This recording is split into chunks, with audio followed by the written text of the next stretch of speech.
क्या मैं तुम्हें याद हूँ? मुझे तो तुम याद रहते हो, क्योंकि ये हमेशा मुझे याद कराया गया। फांसीवार मुझे कभी किताब से नहीं समझना पड़ा। पिता के लिए बेटियां शरद में देवभूमि से आई प्रवासी चिड़िया थी, या बसवारी वाले खेत में उगाई रंग बिरंगी मौसमी घास। पिता, क्या मैं तुम्हें याद हूँ? सुकुल की बेटी हो, ये आखिर मेरे साथ चलता रहा। जब सबको याद रहा कि मैं तुम्हारी बेटी हूँ, तो तुम्हें क्यों नहीं याद रहा? माँ को मैं हमेशा याद रही, बल्कि बहुत ज्यादा याद रही, पर पिता को कभी पिता के घर मेरा जाना। माँ बहुत मनुहार से कहती, पिता से मिलने दालान तक नहीं गई। जा चली जब बिटिया, तुम्हें पूछ रहे थे, कह रहे थे कब आई, मैंने उसे देखा नहीं। मैं बेमन ही भतीजी के संग बैठक तक जाती हूँ।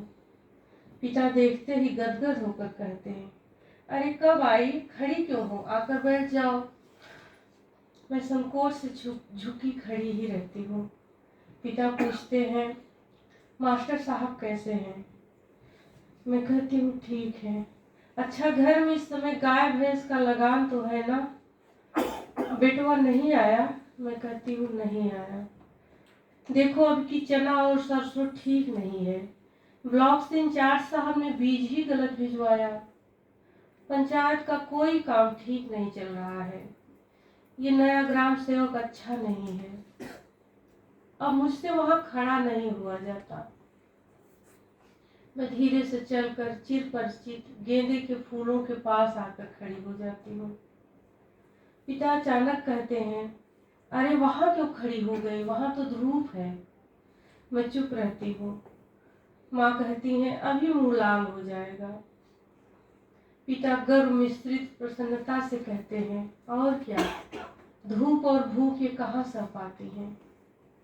मेरी आंखें अब रंज से बरबस भर आती हैं। मैं चीख कर पूछना चाहती हूँ, ये तुम्हें पता था पिता? पर चुप रहकर खेतों की ओर देखने लगती हूँ। पिता के खेत बाग सब लहलहा रहे हैं।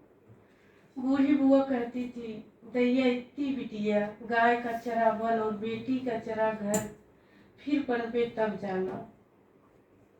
बुआ तुम कहाँ हो, देख लो, हमने नहीं चरा तुम्हारे भाई भतीजों का घर। सब खूब जगमग है, इतना उजाला है कि ध्यान से देखने पर आंखों में पानी आ जाए।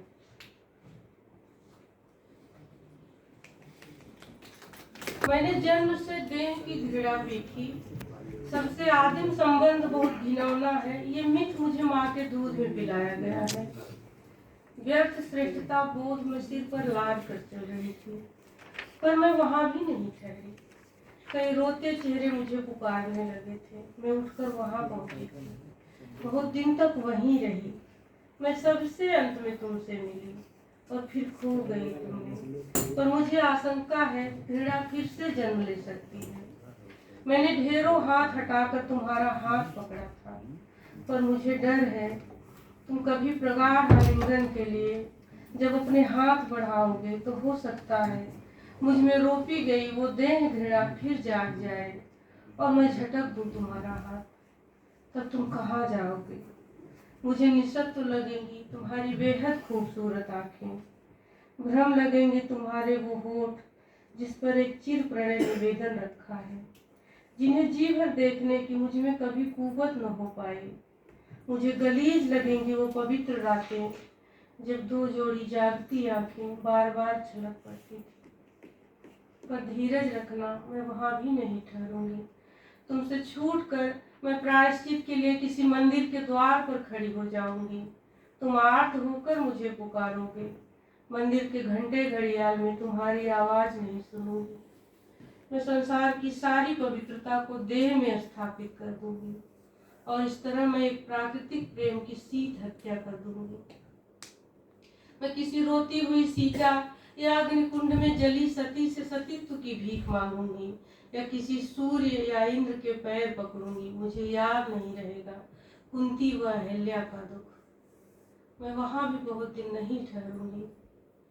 फिर किसी मंदिर के गर्भगृह में कोई बच्ची चीखेगी, प्रसाद और सिक्के उठाने के जुर्म में पुजारी किसी बच्चे को पीट देगा, तब मैं वहां भी नहीं ठहरूंगी, खूब भटकूंगी, ठोकर भी लगेगी, अंधेरे से रास्ता दिखाई नहीं देगा, तुम भी नहीं लौटोगे, मैं कटी पतंग की तरह घूमूंगी।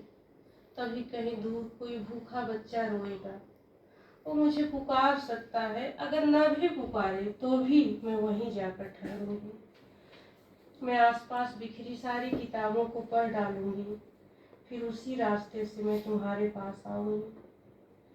मैं तुम्हारे आंसुओं से तुम्हारा पता ढूंढ लूंगी, क्योंकि तुम जब जब रोए हो मुझे लगा कहीं और चौक कोई दुलरुआ बच्चा घृणा की कड़ी निगाह से सहम कर रोया है।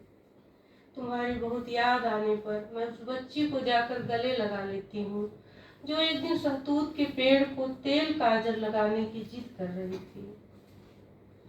किसी अभिमंत्रित यंत्र की तरह मुझे तुम्हारा नाम रटने की लत लग गई है।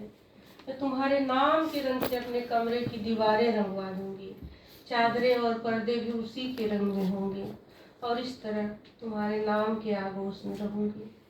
तुम निश्चित मेरे प्रेमी हो, तुम निश्चित मेरे प्रेमी हो। तुम्हारे अंक पास में पहरों बेसुध रही हूँ, पर जो डर की यातना तुम्हें रात को सोने नहीं देती, उससे द्रवित होकर मेरे सीने में दूध सा उतर आया था। मुझे अफसोस है मेरी जान, मैं इस मनुष्य हंसा युग की आंखों में झांक कर करुणा न भर सकी।